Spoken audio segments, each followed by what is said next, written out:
Hello everyone, how are you all. आज का session एक बहुत इंपॉर्टेंट सेशन है। आज हम करेंगे प्रेजेंट इंडेफिनिट टेंस, जो अक्सर आप लोगों को बहुत ज्यादा डिफिकल्ट लगता है बिकॉज इसमें थोड़े से ऐसे रूल हैं जो लाइफ लॉन्ग बच्चों को समझ ही नहीं आ पाते हैं। तो आज इस वीडियो के जरिए मैं आपको कोशिश करूंगी समझाने के लिए कंप्लीट प्रेजेंट इंडेफिनिट आसान तरह से, जिस तरह से मैंने अपने बचपन में सीखा था, सो दैट आपको भी बिल्कुल इजीली समझ आए। तो वीडियो को एंड तक देखते रहें, चैनल को सब्सक्राइब करें बिकॉज ये एक बहुत ही नॉलेज वाला चैनल है, राइट। सो जल्दी से जल्दी चलिए, तो हम अब वीडियो को स्टार्ट करते हैं। तो शुरुआत करते हैं हम कि प्रेजेंट इंडेफिनिट होता क्या है। ये वो टेंस है जो सबसे स्टार्टिंग में आता है। अगर आप इंग्लिश सीखने वाले हैं तो इसकी सिंपल भाषा में अंडरस्टैंडिंग करें कि कोई भी सेंटेंस जब आप एंड करते हैं वहां ता है, ती है, ते है, आए, वो होता है इंडेफिनिट। एक ऐसा काम जो अक्सर आप करते हैं अपनी लाइफ में, जैसे मैं मंदिर जाता हूं, मैं जिम जाता हूं, हम नीचे पार्क में खेलते हैं, हम रोज कार चलाते हैं या हम रोज साइकिल चलाते हैं। एक ऐसा काम है जो इंडेफिनिट है, आप करते हैं अक्सर। तो ऐसे सेंटेंसेस होते हैं प्रेजेंट इंडेफिनिट। अगर आप इंडेफिनिट नहीं याद रख सकते तो सिंपल आप देखेंगे जब भी आप इंग्लिश बोलने लगे हैं उस सेंटेंस के पीछे अगर ता ते ती हिंदी में आ रहा है तो वो आप इस रूल को फॉलो करेंगे। अब यह है कि कोई भी टेंस आप लगाते हैं वर्ब की फॉर्म आती है। वर्ब का मतलब होता है, इतना कॉम्प्लिकेट मत करिए, वर्ब होता है जो काम हो रहा है उस सेंटेंस में, जिसको हिंदी में क्रिया बोलते हैं। जो भी काम सेंटेंस में आप कर रहे हैं वो वर्ब है। उस करते हुए काम की फर्स्ट फॉर्म हमने इसमें लगानी है। जैसे कि प्ले है तो प्ले लगाएंगे, रन है तो रन लगाएंगे, क्राई है तो क्राई लगाएंगे। इनकी फर्स्ट फॉर्म ही यहां पर लगेगी। पर फर्स्ट फॉर्म में थोड़ा सा रूल है जो हमें याद रखना है, और पूरी जिंदगी अक्सर बच्चे ये गलत करते हैं। आज तक स्टूडेंट्स मैंने देखे हैं कि इसमें गलती करते हैं। फर्स्ट फॉर्म के साथ एक छोटा सा रूल है इस टेंस में कि अगर उस टेंस में एक सिंगुलर बंदे की बात हो रही है, सिंगुलर में इंग्लिश में आता है ही, शी, इट, या किसी का भी नेम, वो किसी का नाम इंसान का हो सकता है या फिर किसी जगह का नाम हो सकता है। अगर किसी भी सेंटेंस में इसके बारे में बात हो रही है, इन चारों के बारे में, तो आप ये जो फर्स्ट फॉर्म की मैंने बात की है, ये फर्स्ट फॉर्म के साथ आप एस या ईएस लगा देंगे। ठीक है जी। जैसे कि प्ले यहां पर था तो यहां प्लेज हो जाएगा, रन था तो यहां रन्स हो जाएगा, क्राई था तो यहां क्राइज हो जाएगा। अगर टेंस में इन लोगों की, इन चार लोगों की बात हो रही है, for example he plays in the garden, he है, सिंगुलर है तो प्ले की जगह आ जाएगा plays. He plays in the garden.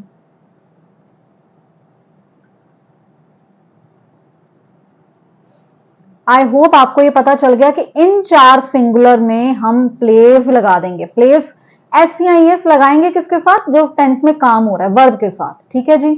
अब इंग्लिश में कुछ शब्दों को प्लूरल माना जाता है। प्लूरल होता है जिसको एक से ज्यादा माना जाता है, जैसे कि दे, वह, वी, हम, आई। आई नो डाउट एक सिंगुलर पर्सन है, पर आई को और यू को इंग्लिश में थोड़ी इंपॉर्टेंस दी जाती है, इनको भी प्लूरल में काउंट किया जाता है। तो जब टेंस में इन चार लोगों की बात हो रही है तो आप कोई एस या ईएस नहीं लगाएंगे, आप वर्ब की फर्स्ट फॉर्म को एज इट इज ही रहने देंगे। प्ले का प्ले रहेगा, रन का रन रहेगा, क्राई का क्राई रहेगा। आई होप आप समझ गए हैं। आप ये फॉर्मूला हमेशा याद रखें कि इसके साथ एस या एस आएगा वर्ब में, इसके साथ कुछ नहीं आएगा, सिंपल टेंस बनेगा। He play, sorry, they play, we run, they cry. Hopefully आपको ये बेसिक रूल समझ आ गया है। इसको मत भूलें, ये नोट डाउन कर ले अपनी कॉपी पे, या जब भी कंफ्यूजन है मेरी वीडियो को ऑन कर लें। अब बढ़ते हैं आगे। अब प्रेजेंट इंडेफिनिट की बात करूं तो इसमें भी चार तरह के टेंस होते हैं। एक तो सिंपल टेंस आ जाता है, जिसमें आती है बात मैं स्कूल जाता हूं। ठीक है जी। हम खाना खाते हैं, हम रोज मंदिर जाते हैं। ये सिंपल टेंस होते हैं इंडेफिनिट के। यहां पर एस या एस इस शब्द के ऊपर निर्धारित करता है। जैसे यहां मैं है तो यहां आ जाएगा आई। आई को प्लूरल माना जाता है, वो रूल याद है ना, we, they, I and you. तो यहां पर टेंस में आई है तो आई गो, इसमें गो का गो ही रहेगा, क्योंकि गो क्या है, काम हो रहा है, जाना। यहां पर काम गो कर रहा है। आई गो टू स्कूल, सिंपल। अब है नेगेटिव टेंस, मैं स्कूल नहीं जाता हूं, इंट्रोगेटिव या इंटेरोगेटिव बोलते हैं इसको कई। इंटेरोगेटिव होता है या इंट्रोगेटिव होता है जहां पर क्वेश्चन आ जाता है, प्रश्न आ जाता है, क्या मैं स्कूल जाता हूं। और यहां फिर फोर्थ तरह की टाइप होती है, क्या मैं स्कूल नहीं जाता हूं। तो ये टेंस में थोड़े थोड़े रूल चेंज होंगे। सिंपल तो मैंने आपको बेसिक समझा दिया है, थोड़ा आगे भी और इलेबोरेट करूंगी। अब मैं थोड़ी सी आपको सिंपल की, थोड़े से सिंपल। अब हम सबसे पहले वाला करेंगे सिंपल टेंस। मैं स्कूल जाता हूं, आई गो टू स्कूल। आए है वो रूल तो आपको याद ही है कि दे वी आई यू के साथ जो वर्ब है उसको नहीं छेड़ना, उसको एज इट इज लगा देना। कितना सिंपल है, कितना आसान है। आई गो टू स्कूल। रोगी रोज जिम जाता है। रोगी, रोगी अब किसी का नाम है तो रूल क्या था, ही शी इट या नेम, जो भी सिंगुलर लोगों की बात अगर टेंस में करें तो वहां हमने वर्ब का जो गो था उसके साथ एस या ई एस लगा देना है। तो ये गो के साथ एस नहीं आता, गोज आता है, तो हमने रोगी गोज कर दिया। रोगी goes to school daily. Daily क्यों, रोज जाता है ना तो डेली लगा देंगे। रोगी गोज टू स्कूल। और एक सेंटेंस करके इलेबोरेट कर देते हैं, वो वह रोज नहाता है। ही है, रूल वही है कि ये सिंगुलर है तो टेक। नहाने को इंग्लिश में हमेशा टेक बाथ बोलते हैं, बाथिंग नहीं आता, बेदिंग नहीं आता अकेला। लोग कई बार स्टूडेंट्स कहते हैं I bath everyday. No, I take bath everyday होता है। तो क्योंकि यहां वह की बात हो रही है, एक सिंगुलर पर्सन की बात हो रही है, तो ही टेक्स बाथ। वैसे तो टेक होता है फर्स्ट फॉर्म, तो टेक के साथ एस लग गया रूल के अकॉर्डिंग, तो he takes bath daily. He takes bath daily. So I hope जो सिंपल एंड डेफिनेट टेंस है आपको 3-4 एग्जांपल्स के साथ समझ आ गए होंगे। अब बात करते हैं नेगेटिव टेंस की। नेगेटिव टेंस आपको पता है जब भी सेंटेंस में नहीं की बात हो रही हो, ना की बात हो रही हो, तो हम नेगेटिव टेंस लगाते हैं। तो नेगेटिव टेंस जब भी हमने ता ते ती वाले सेंटेंस में लगाना है, वहां पर छोटा सा रूल आप याद रखें कि जब भी टेंस में नॉट की बात हो रही है वहां पर हम नॉट के साथ या तो लगाएंगे डू, यहां लगेगा डू या लगेगा डज। अब आप बोलेंगे फिर से नया रूल, कोई टेंशन की बात नहीं है, बहुत आसान तरीके से समझाऊंगी कि डू नॉट लगेगा सिंगुलर पे। सिंगुलर आपको पता ही है, ही शी इट, या फिर किसी का नाम, वो नाम सिटी का भी हो सकता है, कहीं का भी हो सकता है, ठीक है। यहां पर डज नॉट इसलिए आएगा क्योंकि है तो do not he, word do not ही था, पर जो हम आपको पता ना सिंगुलर के साथ एस या ई एस लगाते थे, वो एस या ई एस अब अलग से ना लगा के हमने डू के साथ ही अटैच कर दिया। डू के साथ हमने जब ई एस लगा दिया तो वो डज बन गया। तो सिंपल सी बात याद रखें कि जैसे सिंगुलर में एस या ई एस लगता था, वो एस या ई एस हमने यहां से हटा के डू के साथ लगा देना है और वो शब्द बन जाएगा डज। तो सिंगुलर के साथ आएगा डज नॉट, और प्लूरल के साथ, प्लूरल को हम अपने आप को भी प्लूरल काउंट करते हैं, इज्जत देते हैं खुद को, so they we I and you.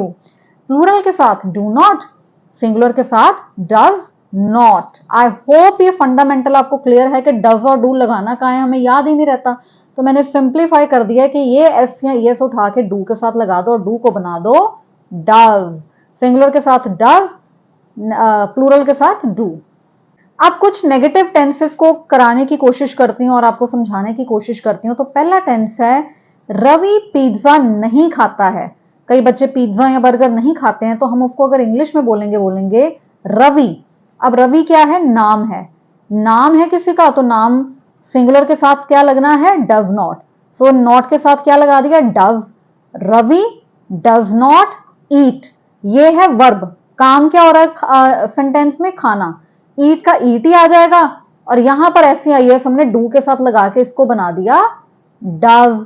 Ravi does not eat pizza. Okay, I hope बहुत क्लैरिटी हो गई होगी अब आपको। अब अगला टेंस करते हैं, पुणे। पुणे में अगस्त में बारिश नहीं होती है। ठीक है जी, तो पुणे से सेंटेंस नहीं शुरू होगा, ये मैं किसी नेक्स्ट वीडियो में आपको समझाऊंगी कि ये टेंस मैंने इट से क्यों स्टार्ट किया है। सो इट, इट है, किसी जगह की बात हो रही है, तो एक जगह की बात अगर हो रही है तो डज नॉट आ जाएगा, क्योंकि रूल क्या कहता है कि जब किसी जगह की बात होनी है, नेम इट, तो डज नॉट आएगा। So it does not, not के साथ डज लगा देंगे। रेन इन पुणे, रेन क्या है, यहां पर काम हो रहा है, तो rain, it does not rain in Pune in August. I hope clear है ये टेंस के डज नॉट क्यों आया, क्योंकि आगे इट था। थर्ड, मैं घूमना पसंद नहीं करता हूं। ठीक है जी, मैं क्या है, आए क्या है तो सिंगुलर, पर हम इसको इंग्लिश में प्लूरल काउंट करते हैं, तो आए में हमेशा डू नॉट आएगा क्योंकि it is counted in plural. They, we, I, you के साथ आ जाएगा do not. So I do not, not तो आना ही था, डू लगा दिया। I do not like to travel, like का लाइक ही आ गया, एफ या इफ नहीं लगना बिकॉज यहां पर प्लूरल है। So I do not like to travel. We, they, I and you, इसके साथ आता है do, so do not like to travel. आगे, तुम काम नहीं करते हो। तुम क्या है, यू को क्या काउंट करते हैं हम, इन चार लोगों को प्लूरल, तो प्लूरल के साथ क्या लगना है, डू, इसके साथ कोई एफ या एफ नहीं लगना। एफ या एफ का रूल सिंगुलर के साथ ही है, ठीक है जी, सिंपल टेंस में भी नेगेटिव वाले में भी। एफ या एफ का फंडामेंटल सिर्फ सिंगुलर पे। You do not work, how simple it is. Next, Pooja खाना नहीं बनाती है। नहीं बनाती है, डू या डज आएगा, पूजा है सिंगुलर है तो क्या आ जाएगा, does, because he, she, it and name के साथ आता है does not. So Puja does not, F या एफ हमने डू के साथ लगा के इसको बना दिया does. Puja does not cook food, cook क्या है, काम कर रहे हैं सेंटेंस में, कुकिंग।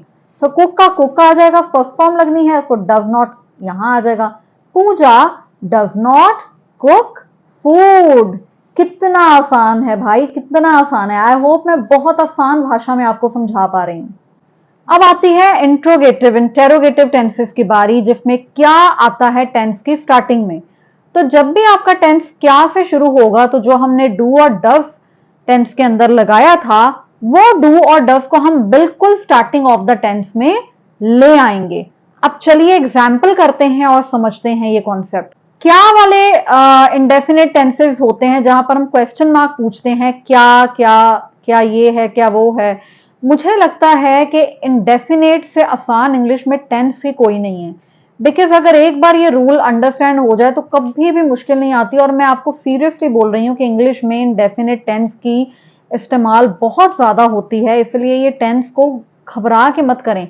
आज भी मैं किसी बच्चे की राइटिंग चेक करती हूँ और डू डज में हमेशा गलती होती है। सो मैं पूरी कोशिश कर रही हूँ कि आप ये अंडरस्टैंड करें कि डू डज सिंगुलर के साथ आता है, एफ या एफ सिंगुलर के साथ आता है, बाकी ओवरऑल सिंपल ही रहता है। डू नॉट लगता है प्लूरल के साथ और कोई एफ या एफ प्लूरल के साथ हमने नहीं लगाना। प्लूरल में क्या आता है, चार शब्द आते हैं, मैंने बता दिया है। सिंगुलर में चार चीजें आती है, मैंने बता दिया है। सो ये रूल अपने दिमाग में बिठा लें, कभी भी इन टेंसेस में गलती नहीं होगी। तो अब बढ़ते हैं इंट्रोगेटिव या इंटेरोगेटिव, दोनों ही वर्ड्स करेक्ट हैं, कुछ भी आप प्रोनाउंसिएट इनको कर सकते हैं। तो पहला टेंस है, क्या आप इंग्लिश पढ़ाते हैं। क्वेश्चन मार्क आ गया ना, क्या पूछ रहे हो आप किसी से, क्या आप इंग्लिश पढ़ाते हैं। तो जो डू एंड डज हम सेंटेंस के अंदर लगाते थे वो डू और डज हम लगा देंगे स्टार्टिंग में। अब बोलेंगे डू लगेगा कि डज, रूल वही का वही रहेगा, रूल नहीं बदलेगा। रूल क्या है कि प्लूरल, यानी कि अब सेंटेंस को शुरुआत करते हैं। पहला टेंस है, मैंने पहला आपको बता दिया है। सेकंड है, क्या आप हिंदी गाने गाते हैं। क्या है, आपको इंग्लिश में बोलते हैं यू, तो यू है प्लूरल, प्लूरल के साथ लगना ही डू है, तो डू आ जाएगा स्टार्टिंग में। डू यू, गाना, गाने को कहते हैं इंग्लिश में सिंग, तो काम क्या हो रहा है सेंटेंस में, सिंग हो रही है, तो सिंग का सिंग आ जाएगा। Do you sing Hindi songs, songs आएगा, गाने था ना तो सॉन्ग्स आएगा, question mark. Do you sing Hindi songs, verb की फर्स्ट फॉर्म ही रहेगी, डू और डज को बाहर ले आएंगे। अगला है, क्या वह पियानो बजाता है। हम किसी से पूछ रहे हैं क्या वो पियानो बजाता है। वह क्या है, ही क्या है, सिंगुलर, सिंगुलर है तो आएगा डज। और बजाने को इंग्लिश में कहते हैं किसी भी इंस्ट्रूमेंट को प्ले, तो प्ले है, यहां पर काम हो रहा है, वर्ब है प्ले, प्ले का प्ले रहेगा बिकॉज हम टेंस में डज ऑलरेडी लगा चुके हैं। So does he play piano? I hope आप अंडरस्टैंड कर पा रहे हैं। Does he play piano? अब देखिए जी, जो इंट्रोगेटिव या इंटेरोगेटिव टेंसेस है जहां पर ऑलरेडी एक क्वेश्चन आया हुआ है, अगर उनमें भी नॉट आ जाए, नहीं भी आ जाए बीच में, तो हमने क्या चेंज करना है, मैं बने हुए टेंसेस में ही आपको चेंज करके बताती हूं ताकि कॉन्सेप्ट आपको एकदम से क्लियर हो जाए। तो पहला टेंस मैं दोबारा करूंगी, क्या आप इंग्लिश नहीं पढ़ाते हैं? तो अब यहां पर आ गया नहीं, ठीक है जी। तो यहां पर आ जाएगा डू यू नॉट। डू पहले ही रहेगा, फिर यू आएगा जिस सब्जेक्ट के बारे में बात हो रही है, और उस सब्जेक्ट के साथ हम लगा देंगे not. Do you not teach English? Do you not teach English? देखो, एक इंग्लिश में ना ऐसे भी होता है डोंट यू टीच इंग्लिश, वो कॉन्ट्रैक्शंस होते हैं, वो एक मैं अलग आपको वीडियो में करवाऊंगी। बट अगर आप करेक्ट वे बताएं, अगर मैं करेक्ट वे आपको बताऊं, तो पहले डू आता है, फिर उस बंदे की बात होती है जो टेंस में जिसके बारे में बात कर रही है, और उसके बाद आता है नॉट, और फिर आ जाती है आपकी verb. Do you not teach English? ठीक है, वर्ब की फर्स्ट फॉर्म ही रहेगी। अगला सेंटेंस करते हैं और क्लैरिटी हो जाएगी। क्या आप हिंदी गाने नहीं गाते हैं? क्या आप हिंदी गाने नहीं गाते हैं? तो डू नॉट या डज नॉट तो आएगा, पर इकट्ठा नहीं लगाते हैं। डू पहले आ जाएगा बिकॉज इस टेंस में जिस बंदे की बात हो रही है वो यू है, यू प्लूरल काउंट होता है, तो इसके साथ लगेगा do. Do you not sing Hindi songs? ठीक है, do you not sing Hindi songs? Next, क्या वह पियानो, यहां नहीं आ जाएगा, क्या वह पियानो नहीं बजाता है? वह की बात हो रही है, वह है ही, सिंगुलर, सिंगुलर के साथ आएगा does. Does not he play piano नहीं आएगा, does he not play piano? Subject के बाद नॉट आएगा, डज सबसे पहले आएगा। Does he not play piano? So I hope मैं कुछ हद तक नहीं, बहुत हद तक, बहुत अच्छे से आपको इंडेफिनेट की क्लैरिटी करवा चुकी हूं, और मैं पूरी कोशिश करूंगी कि आने वाली वीडियोस में मैं और सेंटेंस बना के आपका ये टॉपिक एकदम से क्लियर। सो फ्रेंड्स, आई होप आपको क्लियर हुआ है कि प्रेजेंट इंडेफिनिट क्या होता है। ज्यादा कॉम्प्लिकेट ना करा करें किसी भी टेंस को, वर्ब, क्रिया, ये वो, सिंपल समझिए कि काम जो होता है वो वर्ब होती है और काम की फर्स्ट फॉर्म लगानी है। सिंगुलर है तो डू डज लगेगा, प्लूरल है तो सिंपल डू लगेगा। SCIF सिंगुलर के साथ लगाना है, तो मोटा मोटा फंडामेंटल है इंडेफिनेट का, SCIF singular, does not singular, that is it. Practice makes a man perfect, यार मैं बिल्कुल मानती हूं, जितने टेंसेस आप बना के खुद प्रैक्टिस कर सकते हैं, इस वीडियो के बाद प्रैक्टिस करें। एंड मैं कोशिश करूंगी कि और डू और डज के सेंटेंसेस बना के आपके पास लेके आऊं, सो दैट आपकी क्लैरिटी बहुत अच्छे से हो जाए। एक बात है कि ये वीडियो में आपको एक रास्ता दिखा सकती हूं, पर बोल आप तभी पाएंगे जब आप लिख लिख के, बोल बोल के प्रैक्टिस करेंगे। तो प्रैक्टिस मत भूलिएगा, स्क्रॉल करके वीडियोस बेफालतू की देख के टाइम मत वेस्ट करें, इंग्लिश पे वर्क लगाएं और इसको सीखें।